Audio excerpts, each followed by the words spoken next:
everyone, and welcome to the Winging It F1 podcast. It's been a massive week for Formula One in the news, and with myself, Nigel, to discuss it all. I've got Freddie Coates. Freddie, in the last couple of hours, we've heard Michael Masi has been sacked or removed from his position.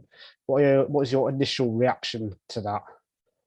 Oh, I'm surprised. I'm surprised that he's out from race direction. I thought they were going to do some sort of bolstering of his role, and we've seen a lot from the FIA that they're very good at gathering around their man and sort of, throwing the fire back at those who are criticizing. But this is a very indifferent take on a controversy from the FIA, and they've removed him from his role as race director. I was surprised, and I think a bit of me was kind of the mindset of like, oh, it's actually happening. Because I think we've all had this kind of thought, well, maybe for the past 2 months or so. And I'm just a bit on the side of, oh, wow, it's actually happened.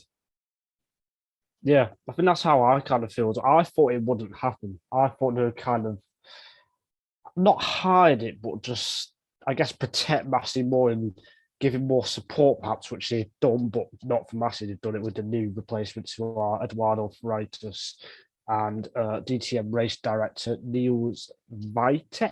Vitek, I want to say. Vitek, Vitek. Neil. Those replacements, they're both very, very experienced and know what they're doing. So I think they've made a sensible choice there. Freitas, Eduardo Freitas is one of the most would probably have been the most experienced race director after Charlie Whiting back in the day, and would definitely be the most experienced race director on the FIA's books at the moment. He's basically been the man at WEC for the past 20 years, as World Endurance Championship, as World Sports Car Championship before that. Le Mans is his sanctuary and is so sort of well run because of his cool, calm, collected dealings. I think he's a fantastic addition. I think he will still presumably be able to carry on with his WEC role as well, because obviously we have the alternative to a race director of Niels Vitek, who is the DTM guy, as you've mentioned. I know a little bit less about Vitek from DTM. My sort of one main thing from DTM is that usually it's pretty good, a pretty solid championship, but it does tend to then become a bit bolshy and a bit bumpy and bargy. And I think none more than the 2021 season finale of DTM, which was the fast to end all motorsport farces until Abu Dhabi happened. So for Formula One, so I don't know. And there's a few question marks there, but I think he conducts a very safe racetrack and a very tight operation. From the limited world of what I've seen of his action. I mean, obviously, it's very rare for a race director to be the star, and if you're only dipping your toe in the water, as was my experience of DTM, I'm not going to know much about the race director. But from those in the know, I think he's a decent appointment.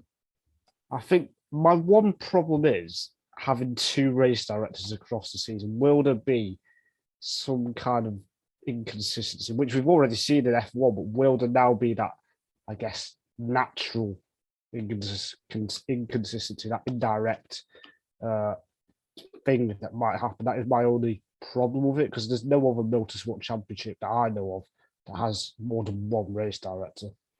I think a few things I'll put to that, and there's no other race championship that I know of that, apart from really NASCAR, that has this many races. And so it's a heavy load of a job. And I think bringing in two, arguably, I know this, we can counter this with the stewards' perspective of like what you were alluding to, an inconsistency in Formula One. But I think you can counter it by saying that having two race directors makes everything more rigid, because everything can't be done on a personal whim, can't be done on a kind of dealership basis in a way that there is the way that we've seen sort of in the past with a kind of like collaborative approach to race direction. This is going to be very much a top-down approach to strict race direction, because two people need to enact this in the same way. And for Masi himself, the FIA said that he will be now taking a new role. We don't know what that will be. Do you have any sympathy for him? I kind of do. I feel like Michael Masi is a product of the FIA, and I think the FIA kind of doesn't help itself. And it's no doubt that I think it's not what's the word? It's not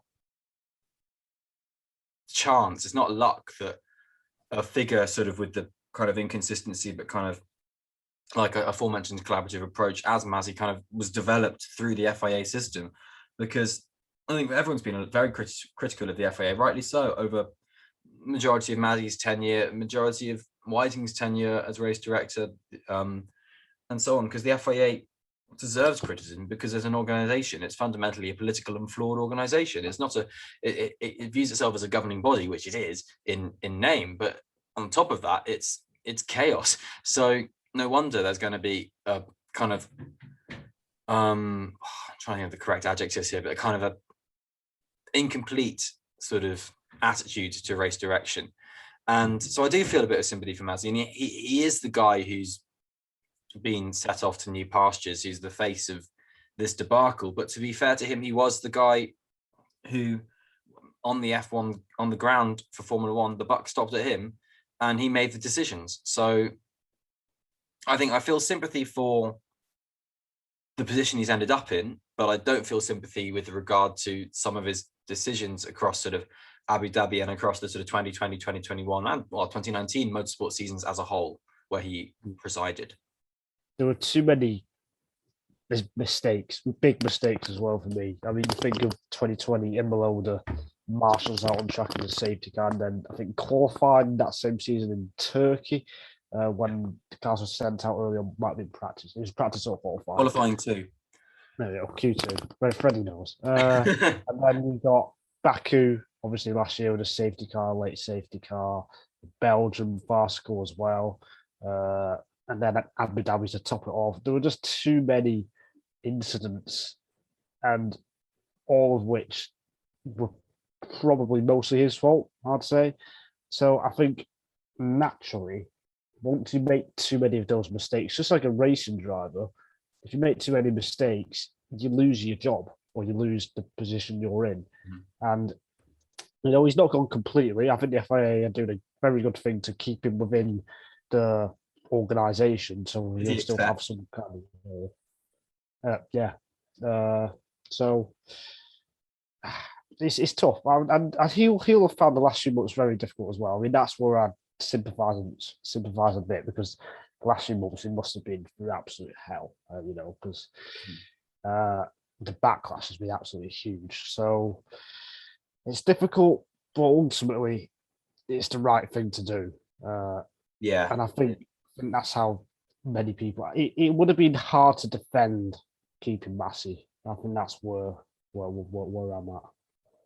Yeah, I agree. It would have been hard to defend him, and I think that's what I alluded to sort of at the start, is that I expected them to try, because I kind of feel like that's everything that the FIA does, is they do defend the indefensible sometimes, and granted, that's the way of a political organization. So I'm very impressed that they've come out swiftly and sort of changed this and taken things on board and, reacted to a failure.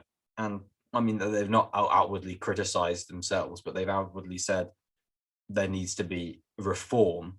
And that's PR spin speak for there were mistakes and it was bad and we want to make it good again.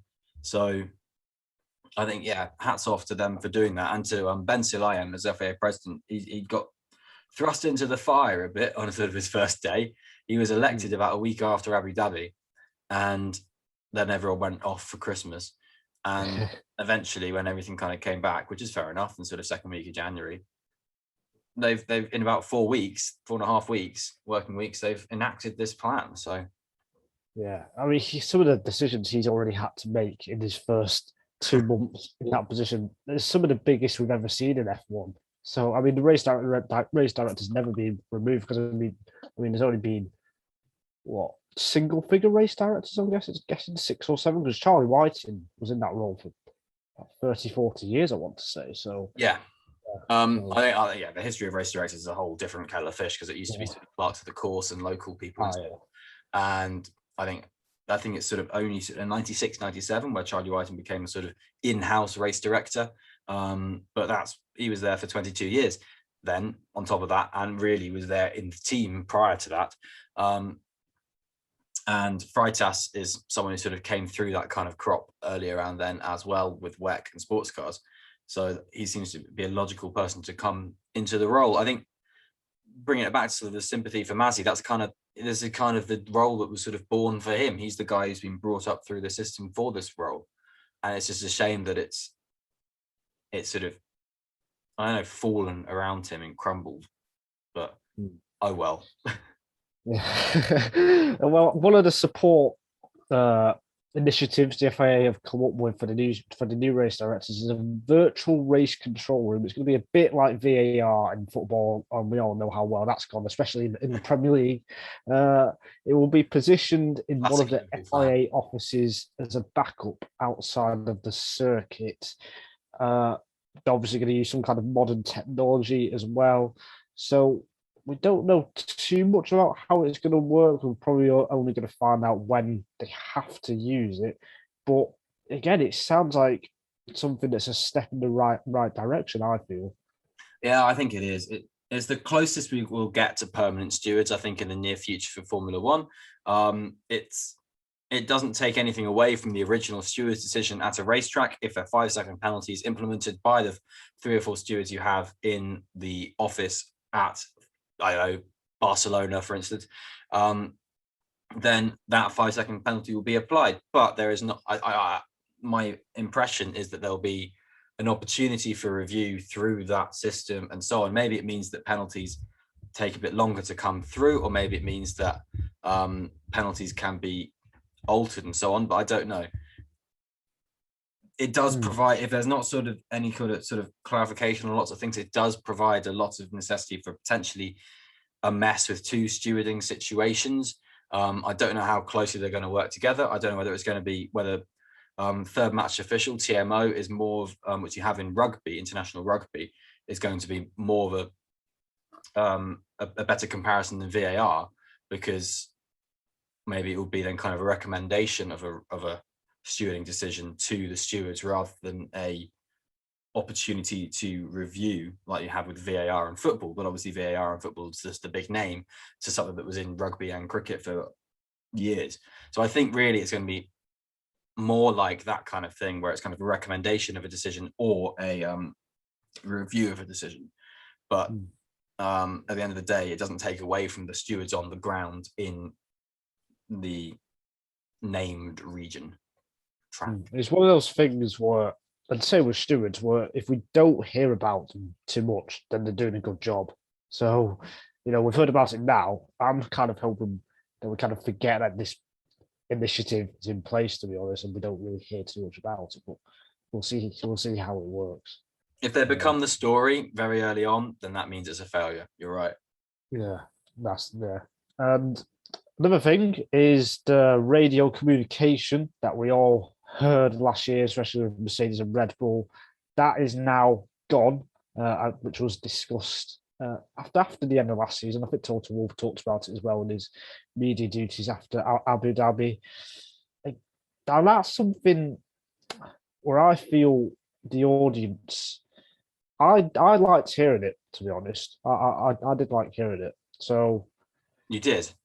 Yeah, I did. I certainly liked hearing it. I thought it was incredibly interesting, but it did expose a lot, if that makes sense. And I don't think it's been removed to cover backs, actually. I don't think that's the case, because I think the impression with it was phenomenal and everyone loved hearing it and hearing the discussions and so on.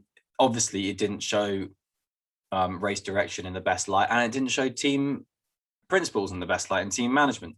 So really everyone in that kind of situation, the sort of, for want of a better word, the stars of the show were kind of shown off in a bit of a negative light there, which you kind of feel that you can't have an impassioned conversation about safety when you think it could be publicly broadcast.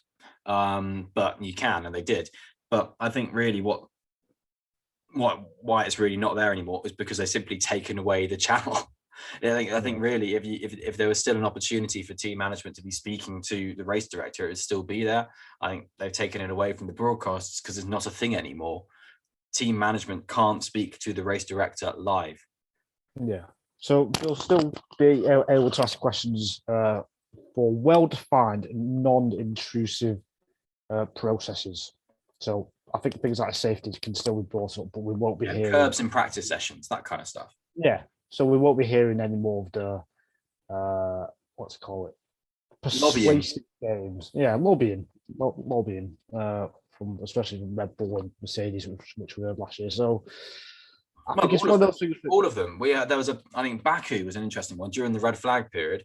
The team manager of McLaren got onto the blower and said, everyone behind us deserves a penalty because of this. And what these people do. And Masi was like, well, everyone's doing it, so everyone deserves a penalty. And that was one of the things that really annoyed me actually at the time. I was like, well, give them all a penalty. I wrote a whole article about it. But it was kind of like, yeah, there's everyone's toing and froing and saying, pointing the fingers and that kind of thing. I think just an opportunity for that to calm down is just a bit easier. Yes, you can say, oh, we think this is happening. You can put in requests and so on. And, the classic, oh, we're on the phone to Charlie, that kind of thing. Or we've let Michael know, that kind of stuff that's been going on in the past years. There will be a possibility for that, but it will be, way further down the rung of race direction. And the third and final thing from the FIA announcement this week is the unlapping procedure. They say that this will be assessed at the next F1 Commission, which will be before the start of the 2022 season. What do you think this could be for the Coats? It's a difficult one. That unlapping is unlapping is unlapping. It says it on the tin. It's an easy thing to get your head around, but and as a concept, it is a fairly nice rule that you allow cars that have been unlapped to unlap themselves, and they're going to have a nice restart to the race. Everyone's in procession, everyone's able to race each other, and it's simple. I think what will happen there, and everyone's done the distance of the race, but I think a cleaner system for this is to just send the cars to the back of the queue. Don't make them do a full lap round. Just send them to the back and let them organize themselves.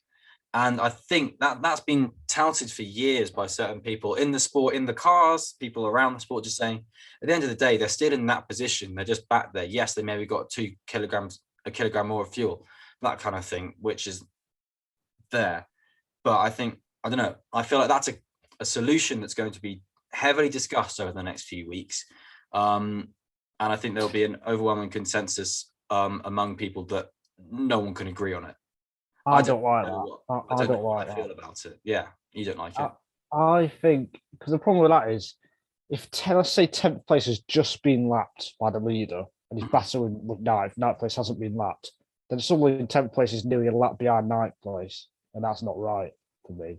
That is my big problem with that. Why would there be a lap behind? Because if 10th place is dropping to the back.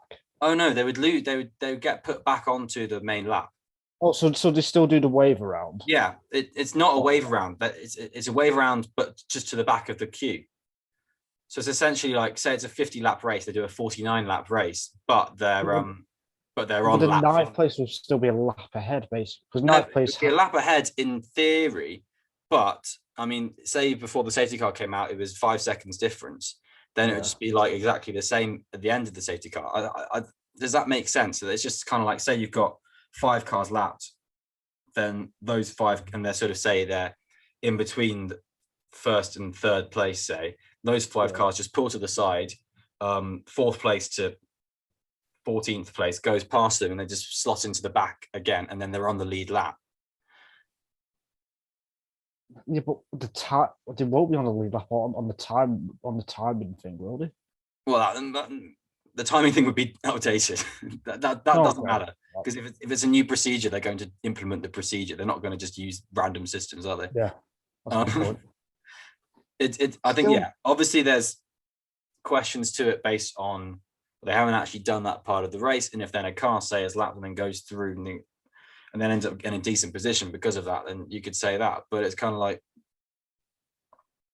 it makes negligible difference in my eyes, and I kind of think it's going to be discussed. But I reckon the reassessment of the lapping procedure will amount to it being the same.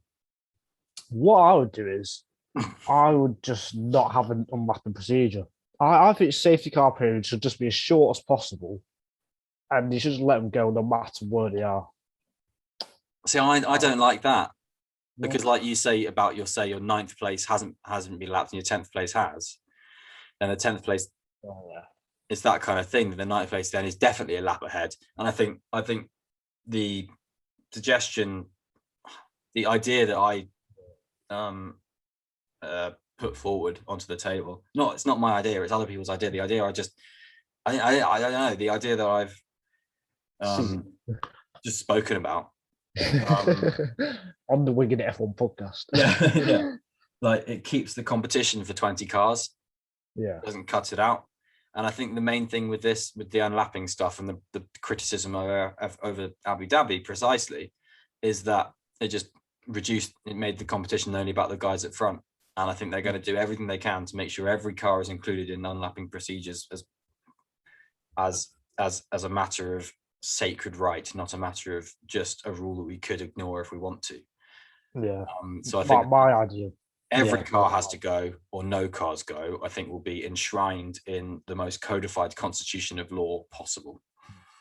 Or maybe they should just keep it how they did, because the old system or the current system had no problems really. It wasn't used in the finale.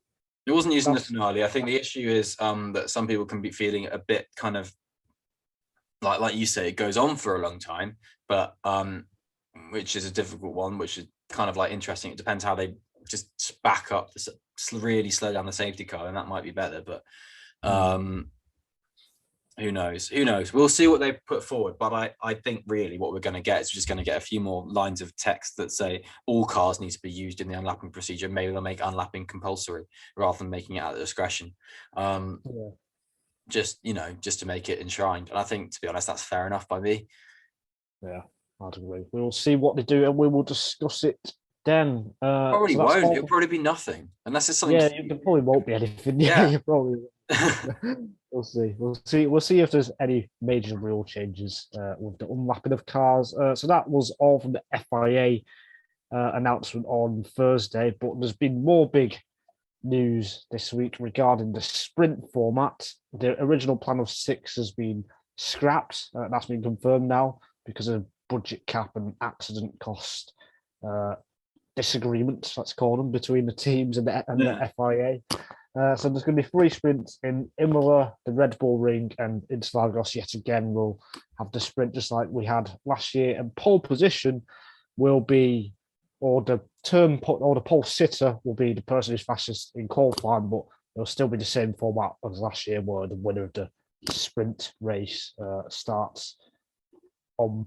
Well, I can't say pole starts from pole position, as in the position on the starting grid. Oh, that made sense.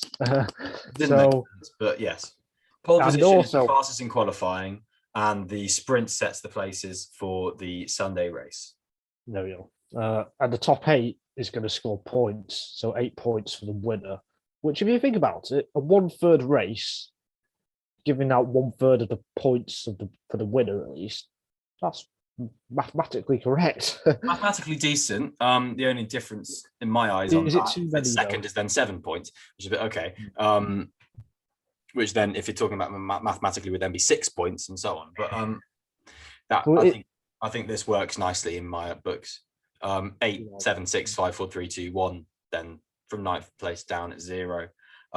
Really, what these rules kind of do, in my eyes, is they kind of make the sprint what it is, and that's an extension of the race rather than a new form of qualifying, which is why I'm okay with pole position being the first place starter for the sprint, because really in my eyes, this is just the first stint of the race. Yeah. And then it's paused overnight, and then we have another start, and it's kind of like you get sort of planned caution periods in NASCAR. It kind of gives me that kind of idea in the top of my head, that it's kind of like, okay, well, this is the planned pause You get these points for here, and now we're going to kick off again here. And this is a restart for the start of the Grand Prix. And I know that it's all going to be like, oh, poll for the sanctity of the Grand Prix and whatever. And it's like, yeah, I get that. But, you know, really, the start of the race is now Saturday afternoon, and then the race finishes on Sunday afternoon. And that's it. That's the kind of perspective I have of that. I'd still rather have no sprint races personally, but I think what they've done is better.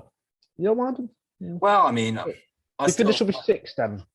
I don't know. I mean, I'm fine with 3 because I like what you have. I like Formula One. The Formula One I've got to love is the Formula One that's ordinary and so on. But, you know, I won't say no to Saturday, a bit of a race on a Saturday as well, because, you know, let's be honest, in a race, anything can happen. And the same can be said for a sprint, and the same can be said for a Grand Prix. So, you know, the chances of 3 being crazy comparatively to 23 being crazy is going to be much lower. So you're obviously going to have a little bit more kind of scope for normality. But, you know, I quite like, I still get a buzz for it. And I get a buzz for qualifying on a Friday, I get a buzz for the sprint. And I don't really mind about that, because at the end of the day, we still got knockout quali, and knockout quali can be as tedious as thumb. So I just made up a phrase there, maybe. But yeah, so it's that kind of thing. Every bit of Formula One can be boring. Every bit of Formula One can be exciting. I don't think the sprint is exclusively boring, because I think the sprint in Silverstone I thought was great. I thought the sprint in Italy wasn't necessarily amazing, but I don't think we can name an interesting bit of racing in Italy in the past 10 years, for instance, apart from maybe. So you can name interesting results, but interesting racing is entirely different. And then I think Raikkonen and Hamilton 2018. Yeah, that's a good point. Good point. 1. Leclerc Hamilton. That's the thing. Hamilton just couldn't get close to get past on that. And in the Raikkonen one, it came down to one move, and that was it. And that kind of thing. It took everything out of him to get close enough to get into the slipstream, one of the longest straights of the calendar. So, you know, actually, you've made me come up with an idea to defend my point. But yeah, it's that kind of thing. So I think, you know, there's potential with sprints anyway with what they've got. And I think it just falls into the, I think really long term down the line, I think they need sprint race tires that they can just throw the cars around on. I like that. No, I think that's really the bigger issue, is that it's mostly is the first stint of a Grand Prix extended. I like the fact that sometimes you get a car on a medium, sometimes you get a car on softs. I think that works fantastically in Brazil, but and Silverstone. So who knows? I think Imola's an interesting choice for it. But I think wouldn't have been my place of choice, to be honest. No, not from a racing perspective. But let's be honest, I think they should have done it in Miami, because A, Miami's going to be huge and they should make it their big ticket event, and B, because they've never been there before, so make sure they don't do any work on it. I think that'd be amazing, and it probably would be hilarious. But you know, why not? Definitely onto something there. That would have been good, but because I should have been announced by all these FIA announcements today. It should have been me. But because the sprint schedule was like pushed forward into the evening, they wouldn't have done it, because like in Europe it would have started at 1 a.m. or 2 a.m. on like the Friday for qualifying. I think they wouldn't have cared on that front. I think what F1 needs is a prime time slot in the States, and if they dip their toe in the water with a qualifying session on a Friday evening with a prime time 7 p.m. Eastern time, say, that kind of thing, they would have got special deals with NBC and stuff like that. They would have been clamoring for it, and they would have done well on that, I think. That's a good point, actually. That's a very good point. And just to touch on the sprints, the last thing from me is the 3 sprint events last year, Silverstone, Monza, Brazil. I mean, they were all epic races in the end, thanks to incidents and drama. So will that continue this year? We'll have to see. The final talking point from us, or small in comparison to what we just talked about, is the different point system for the shortened races. So there'll be no more drivers having half points or 0.5 on the final championship standings.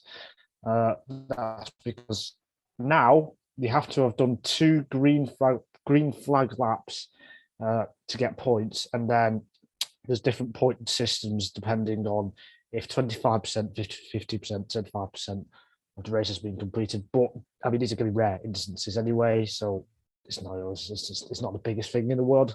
But I think the 2 mandatory green flag laps to have points is a very good thing. So the FIA have made some great decisions this week, Freddie. Yeah, I agree. Those the sort of sliding scale of points awarding for race distance. So what is it? 2 green flag laps to 25%, 25 to 50, 50 to 75, and then 75 to 100. And if you go look at the details, you find an article on the race or something on the Autosport and just look at it, it just is so logical. And it's kind of like, yeah, they've again, another example of them looking at an issue and going, okay, let's change it and do this because this seems logical. And it is. And like you say, chances of it happening in the next 20 years are probably, negligible, maybe twice. But it's a good idea. I think maybe we'll see a few more interesting decisions on wet races if we have some anytime soon, because the rooster tails from these cars, 2022 cars, look huge, but who knows? I think the only one indirect consequence could be is will the race directors try and push to have 2 green flag laps to get points? That's the only thing. But no, they won't. They'll be terrified. But again, let's have the trust with the new race directors, because I think overall for F1 it feels like, I guess, a bit of a reset in terms of everything. We've got new regulations, new race directors. We've got a few new rules with the sporting and technical. Well, obviously the technical regulations, but with the sporting regs as well. So no nonsense FIA. Like a reset. Yeah. So I think overall, good news this week, Freddie. Oh, definitely good news. From a promoter's perspective, people can get excited about Formula One again, I think. Definitely. So we'll see what else comes from the F1 Commission. There's going to be more meetings taking place before the start of the season, which is now just over a month away. We'll have more podcasts as well throughout testing and the final car launches as well. So until next time, we will hopefully be joined by Adam from me and Freddie. It's goodbye.